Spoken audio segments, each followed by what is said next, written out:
Layo ng nilakad natin, Judith ah. 2 oras kami naglakad yata ni Judith.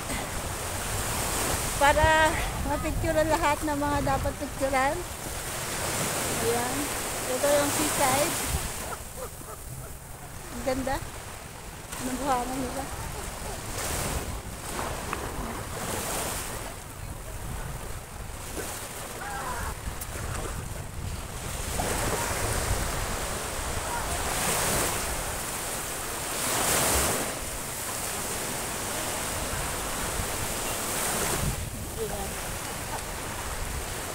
Nakapaa lang kami.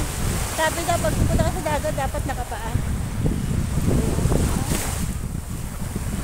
Ngayon mag-activities kami mamaya na parasailing at head diving. Yehoo!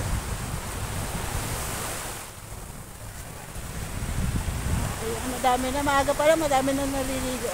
Kasi hindi gano'n mainit. Pag tanghali mainit. Mga Amerikano na lang yung naliligo na tanghali. Ang mga Pilipino takot tumitin pagka ganyan. Kaya madaling araw na. Kung pwede madaling araw maligo eh. Diba? Ayan. Kung madadala, meron nga pala si Oti, ano yung sa ano? May bigo. Saka na kumamamaidin. Mama, pumunta ka ng beach. Pinalitan yung patulog mo. Hayaan mo na. Maganda naman pantulog mo. Ako nga, pang ano ko nga oh. Ito, luma pa nga to eh. Damit ko eh. Kasi hindi ko naman alam na yung mga ganun-ganun. Ayan, diba? Dami nang naliligo oh. Anong oras mo Judith? May alas 6:30. Nagpunta kami Ay, dito. sa kalahati oras tayo. Nagpunta kami dito 5:30. Hindi, 5:10 lang. Ay, 5:10. Oh, biro nyo yun. Kahit pagod ka na, okay lang. Bira lang yan.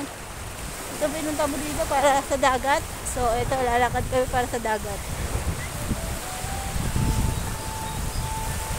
Baka mapunta na namin station 1, station 2. Dagat. Ganda ng kuha mo sa akin dito.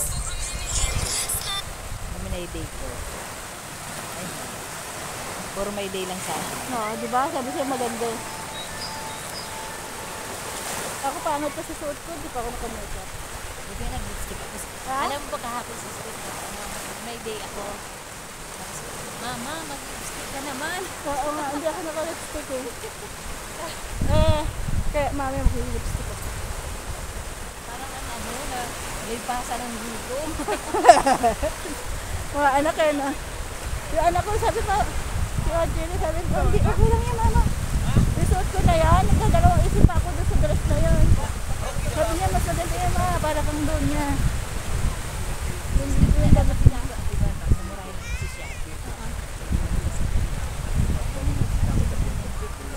O yun nga, puro. Dahil, Mura na 87 niya kayo. eh ako hiniram ko lang kay Audrey kasi nga, alam ko parang kasya. Dahil mataba ako. Dapat ka ba? Sabi yung kanilang work books na mga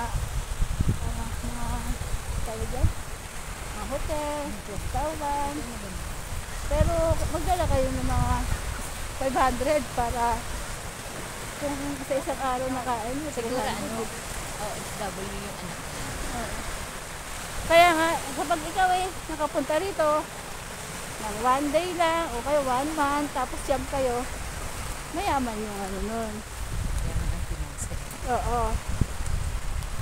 Nakaka-LLL.